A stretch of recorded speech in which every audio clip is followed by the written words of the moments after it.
rapidamente sobre a gloriosa missão da igreja. A gloriosa missão da igreja. A igreja somos nós. A igreja invisível de Jesus, a igreja física, vamos assim dizer, orgânica, aqui composta de pessoas de várias denominações, né, mas todas pessoas que fazem parte exatamente da igreja invisível, da igreja maior, da igreja controladora, que é a igreja de Cristo. Então, a temática da gloriosa missão é sempre, gloriosa missão, é sempre enaltecer o nome de Cristo, é sempre glorificar a Deus. Então, isso tudo que nós falamos de nós, porque isso é uma coisa factual, é um factível, que é exatamente a missão que nós, como pessoas, fazemos na Terra. Mas nem uma glória nossa, nós fazemos isso por causa de Deus, pela liberalidade, pela misericórdia, pelo mando e pela ordenança do Senhor. Então, Marcos 16, 15, quando ele diz que todos nós conhecemos, e vamos ser bem repetitivos, porque o Evangelho, até Jesus voltar, é a repetição do que foi revelado. Então, vão por todo mundo, pregue o Evangelho a toda criatura. Essa é a gloriosa missão da igreja. Que muitos resistem a isso e acham que não, que a missão da igreja é outra coisa. Às vezes fazer jantares, às vezes fazer encontros, às vezes isso, às vezes aquilo.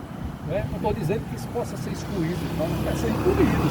A gloriosa missão é pregar o Evangelho. Então, o texto bíblico citado, vocês conhecem bem, além de Mateus 28 e alguns outros também, o Atos 1:8, que serão testemunhas, né? Serão minhas testemunhas, né? na Judéia, na Samaria, nos confins da terra. Mas o texto bíblico que eu quero trazer para hoje mesmo, assim, mais focado, Atos dos Apóstolos 24, que é o seguinte. Eu já passei aqui, não vou ler, tá na Bíblia, porque eu já passei para cá, para facilitar. Diz o apóstolo Paulo, aliás, diz Lucas escrevendo sobre Atos, mas é o apóstolo Paulo que ele está se referindo. Ele diz assim: vocês sabem que jamais deixei de anunciar o que fosse proveitoso e de ensinar isso a vocês publicamente e também de casa em casa, testemunhando tanto a judeus como a gregos o arrependimento para com Deus e a fé em nosso Senhor Jesus Cristo. Em síntese, isso é o Evangelho, né? Testemunhando tanto a judeu como a grego o arrependimento para com Deus e a fé em nosso Senhor. E agora, impelido pelo Espírito, diz Paulo, vou para Jerusalém não sabendo o que ali vai me acontecer, exceto que o Espírito Santo, de cidade em cidade, me assegura que prisões e sofrimentos estão à minha espera. Aí é quase um paradoxo você ver, né, na lógica humana. Eu vou sofrer, mas eu vou pregar, eu vou anunciar. E aí ele conclui com uma frase magistral: porém, em nada considero a vida preciosa para mim mesmo, desde que eu completo a minha carreira e o ministério e recebi do Senhor Jesus para testemunhar o Evangelho da graça de Deus. É isso que nós fazemos, irmãos. Nós devemos imitar aqueles que imitam a Cristo. Paulo é um paradigma, né, de alguém que imitou Cristo. E nós imitamos aqueles que imitam a Cristo, porque na realidade nós estamos imitando a Cristo. Então, quando é o que eu digo aqui para mim e vocês dizem para vocês também, que a nossa vida, né, não pode ser considerada preciosa para nós mesmos. Qual a preciosidade que é a nossa vida? Se nós voltaremos ao pó, porque nós somos pecadores, temos a natureza totalmente de iniquidade. Aí o que é que ele diz aqui?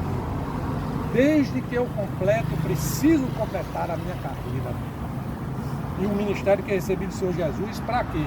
Para exatamente testemunhar o Evangelho da paz, o Evangelho da graça de Deus.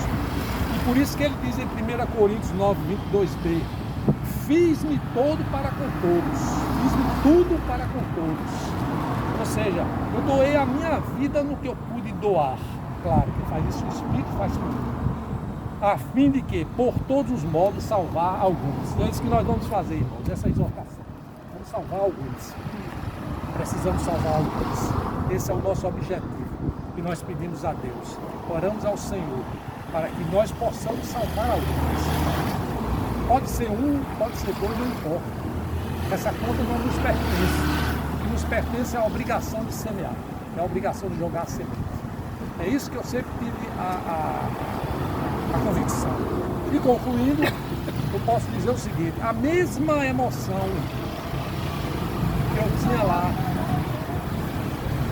há 8 anos atrás, a gente lá sem saber o que fazer na rua, nas primeiras casas, um misto de vergonha, de falta de sabedoria, de falta de conhecimento, de experiência. Mas Deus disse: vai. Nós fomos. E hoje nós continuamos do mesmo jeito.